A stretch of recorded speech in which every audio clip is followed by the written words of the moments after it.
RSS के लोग ये साजिश कर रहे हैं, ये षड्यंत्र कर रहे हैं। नफरत और विभाजन विशेष रूप से सरकार के हाथों से ये स्वतंत्रता के लिए अभिशाप है, यह मद्रास हाई कोर्ट ने कहा है। संदर्भ चाहे जो है, मोदी हिंदू नहीं है, प्रमाण पत्र वाले पिछड़े हैं मोदी। और प्रधानमंत्री नरेंद्र मोदी ने संसद में राजनाथ सिंह और अमित शाह का उदाहरण देते हुए कहा कि वह यानी प्रधानमंत्री नरेंद्र मोदी परिवारवाद की राजनीति के विरोधी नहीं हैं। इन सभी बातों का जो सब लोग जानते हैं, बताने से पहले मैं नरेंद्र मोदी और लालू प्रसाद यादव से अपनी मुलाकात के समय हुई बातचीत को बताते हुए प्रकरण पर कुछ कहना चाहूँगा। प्रधानमंत्री जब गुजरात के मुख्यमंत्री थे, मैं उनके साक्षात्कार के लिए उनके सामने खड़ा हुआ तो वह गुजरात के मुख्यमंत्री नरेंद्र मोदी ने कहा, इंटरव्यू से सीधे इनकार करते हुए कहा कि मैं नहीं, मेरा काम बोलता है। दूसरी बार 2014 में चुनाव के समय नरेंद्र मोदी जी प्रधानमंत्री नहीं बने थे, भाजपा के घोषित प्रधानमंत्री पद के उम्मीदवार थे। इंटरव्यू के लिए अपना परिचय दिया तो उन्होंने कार का शीशा चढ़ा लिया और इंटरव्यू नहीं दिए। लालू प्रसाद यादव से कई बार मिला हूँ। एक बार मैंने लालू प्रसाद यादव से पूछा, आपके ऊपर भ्रष्टाचार के बहुत आरोप लगे हैं, चारा खा गए आदि आदि। तो लालू प्रसाद यादव ने मुस्कुराते हुए कहा कि पत्रकार, तुमको मालूम है ना कि मेरे कितने लड़के और लड़कियां हैं और कितने रिश्तेदार हैं।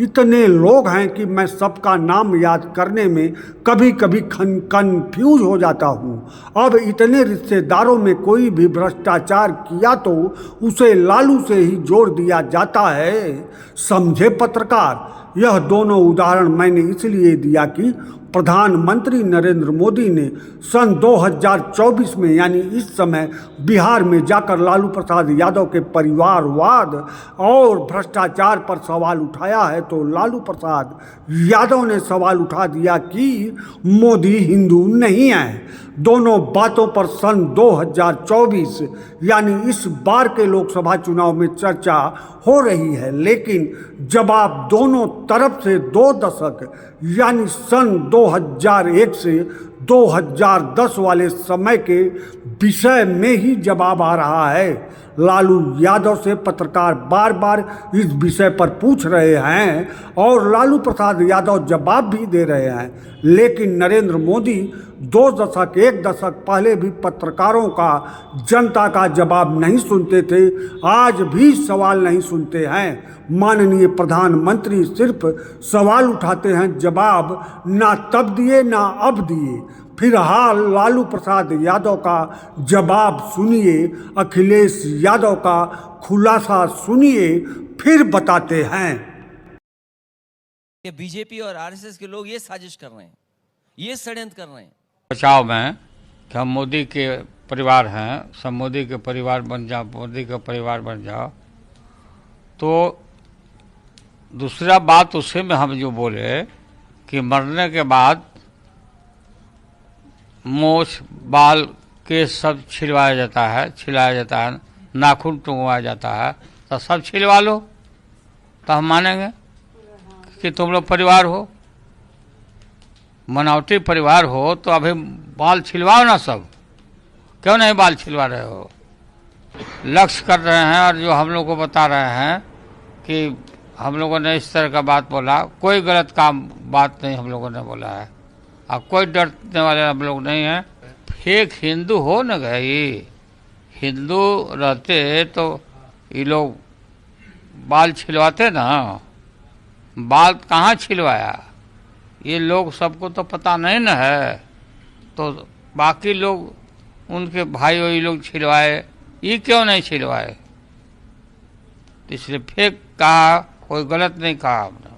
अब आगे सुनिए, किसी भी हिंदू परिवार में कोई गुजरता है यानी किसी की मौत होती है तो कर्मकांड हिंदू धार्मिक मान्यताओं के अनुसार सभी लोग बाल मुंडन करवाते हैं, साबुन तेल इस दौरान लगाकर नहीं नहाते हैं, स्नान नहीं करते हैं, यहाँ तक कि तेल आदि खाते भी नहीं हैं और भी तमाम बंदिशें मानते हैं, कर्मकांड करते हैं।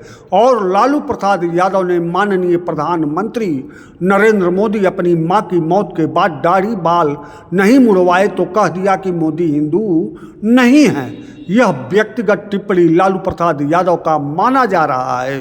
तो प्रधानमंत्री नरेंद्र मोदी भी राहुल गांधी को इंगित करते हुए लगातार व्यक्तिगत टिप्पणी करते हुए राहुल को पप्पू एक ही प्रोजेक्ट मूर्खों के सरदार तक कहते रहते हैं। तो राहुल गांधी ने भी प्रधानमंत्री को प्रमाण पत्र वाला पिछड़ा कहा है। बनिया जात के तेली वर्ग को पिछड़ा वर्ग में शामिल किया गया। इसके पहले तेली को पिछड़ा वर्ग का आरक्षण नहीं मिलता था।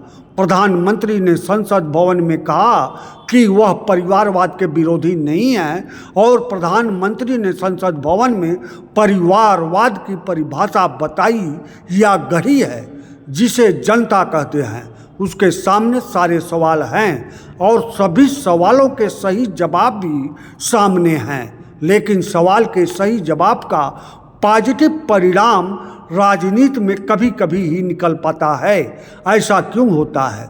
तो ईमानदारी से इसका उत्तर देना या तो संभव नहीं है या ईमानदारी से आए उत्तर के उत्तरोत्तर भी सामने एक सवाल ही खड़ा रहता है।